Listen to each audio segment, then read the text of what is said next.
Buenos días, mi nombre es María Niño. El día de hoy, junto con mi compañero Francisco Sánchez, presentaremos los capítulos 3 y 4 del libro ¿Por qué fracasan los países?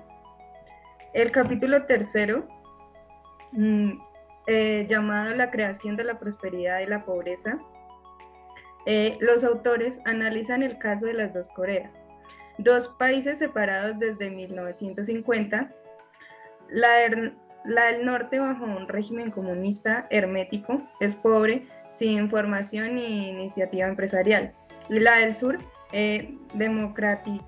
democrática desde los 90 y pro-occidental, es rica porque fomenta las oportunidades y es crucial para quienes disfruten de ese derecho, estarán dispuestas a invertir y aumentar la productividad, pero la cuestión es que la mayoría de los ciudadanos, por no decir todos, disfruta de ese derecho. Pone el ejemplo de Barbados en 1680, cuando los terratenientes se repartían los cargos de juez y el reto era esclavos. Además, hace falta carreteras y servicios públicos.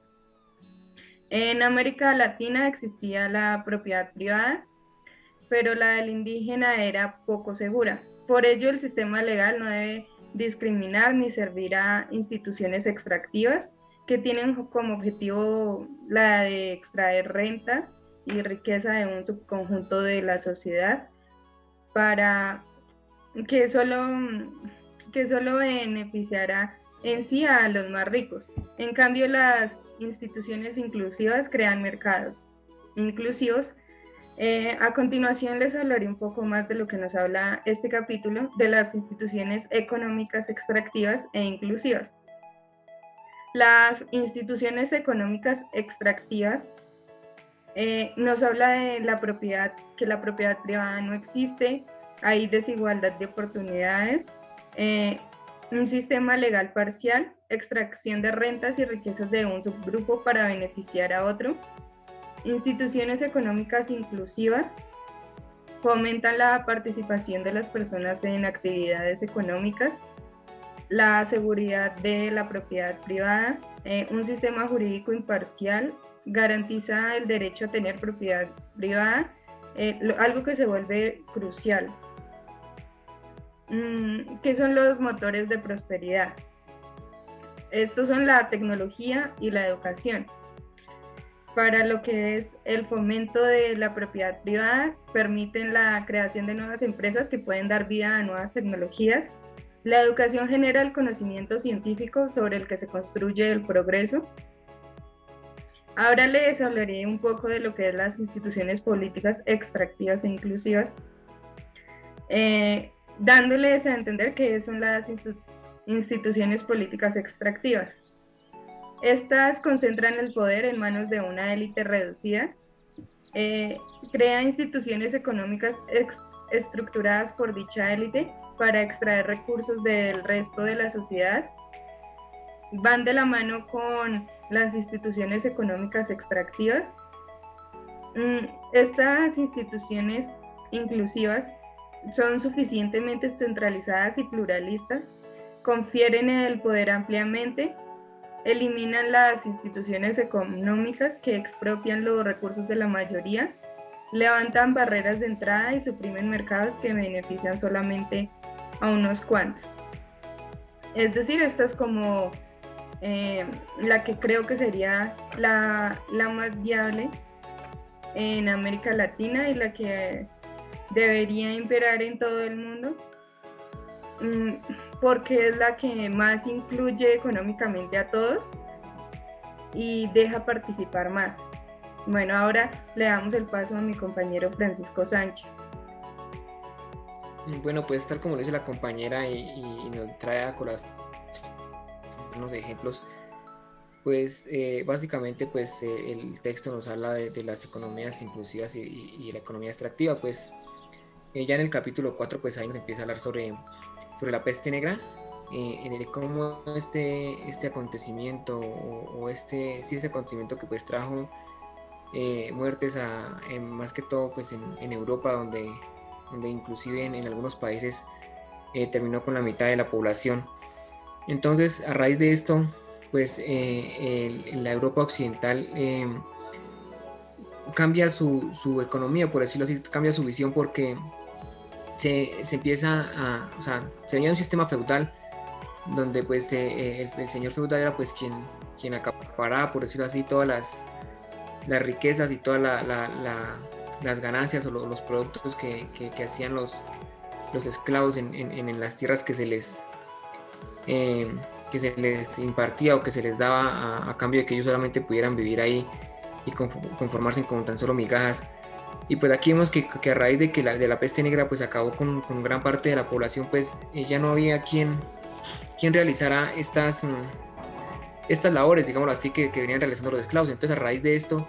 pues se entra como una negociación donde pues ya se le digamos así, los señores feudales pues les ceden ciertos derechos o se crean a partir de esos ciertos derechos a estos esclavos y se les empieza pues a reconocer su papel fundamental que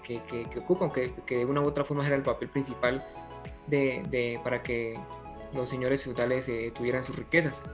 Pero por lo contrario, por ejemplo, en la Europa Oriental pues ocurrió todo lo contrario. Pues en esta aquí pues lo que hicieron fueron los señores terratenientes adueñarse aún más de las tierras y volverse dueños o sea, pequeñas personas, o sea, un grupito mínimo de personas se volvían grandes extensiones de tierra. Pero entonces lo que vemos acá es que pues, por ejemplo, nos vamos a concentrar en la Europa occidental, pues a raíz de esto, de cierto modo, se llega más adelante a la revolución industrial, pues donde ya vemos que los trabajadores pues ya no son llamados o ya no desempeñan de pronto labores tanto como esclavos, pero sin embargo ellos son explotados laboralmente. Entonces aquí inicialmente no podemos decir que la revolución industrial fue una revolución donde los trabajadores ya se les respetaban sus derechos. De pronto fue el inicio o fue donde de pronto ellos empezaron a pelear por sus derechos, pero igual acá pues lo que hubo fue que también hubo gran explotación de los trabajadores. Además hubo una gran desigualdad. O sea, todo esto generó también, o sea, tanto en la Europa occidental en la Europa oriental, pues se puede decir que generó grandes cambios significativos. Pues sí generó pronto cambios más o sea, en cuanto a cambios benéficos, por ejemplo, por decirlo así, porque pues en la oriental pues fueron cambios totalmente contraproducentes. O sea, fue lo contrario a la Europa occidental, que pues trató de cambiar hacia una economía inclusiva donde se tuvieran en cuenta más a los trabajadores, pero sin embargo pues yo pienso desde mi punto de vista que no fue así, porque pues igual se siguió dando esa explotación laboral, de pronto ya no como antes, pero sí se siguió dando, y aún yo creo que lo podemos ver al día de hoy. Pues podemos ver que las dos economías pues aún existen y aún en algunos países se aplica tanto la extractiva como la inclusiva, pero de cierto modo no se aplican al 100%, porque podemos ver, como lo veíamos en documentales en clase, que había países donde lo único que hacían era poner empresas multinacionales, llegaban y ponían una empresa, la ponían en cierto país y explotaban a los trabajadores, pero las riquezas como tal pues no se quedan en el país, o sea, se van para los dueños o para esas multinacionales, y el país que entonces ahí ellos ponen la mano de obra, por decirlo así, y los otros ponen el capital, pero ponen la mano de obra, y a cambio ellos no reciben la recompensa o no reciben el dinero que deben de recibir por estas jornadas de trabajo. Entonces la conclusión a la que llegamos es que la economía como tal a nivel mundial pues en diversos países, pues así sea inclusiva o sea el gobierno que esté, sea de derecha, sea de izquierda, pues siempre va a fracasar, siempre y cuando el que dirige o el tipo de ideología que apliquen no sea el indicado, porque ¿qué sirve que sean de derecha o de izquierda si se va a ver que se va a ver permeado por una mala organización, si van a permitir si van digámoslo de cierto modo, a restringir a los trabajadores, donde se va a ver como de cierto modo una dictadura? Entonces eso también influye harto el tipo de régimen político que haya en cada país, y qué tan ético o qué tan moral es ese régimen, y que no se vea permeado por la corrupción, porque de cierto modo eso es lo que permite que estas economías se ingresen. Por ejemplo, estas economías extractivas pues se ingresan porque pues a cambio ellos, a los dirigentes de estos países, pues para entrar a una multinacional, digamos, estos países pues deben de sobornar, por decirlo así, a estos dirigentes. Entonces eso depende mucho también de, vaya de la mano con la política, obviamente. Entonces yo creo que la conclusión es que no importa tanto si qué tipo de economía se quiere aplicar, o sea, porque de pronto en el país tal, en cierto país pues quieren algunas organizaciones crear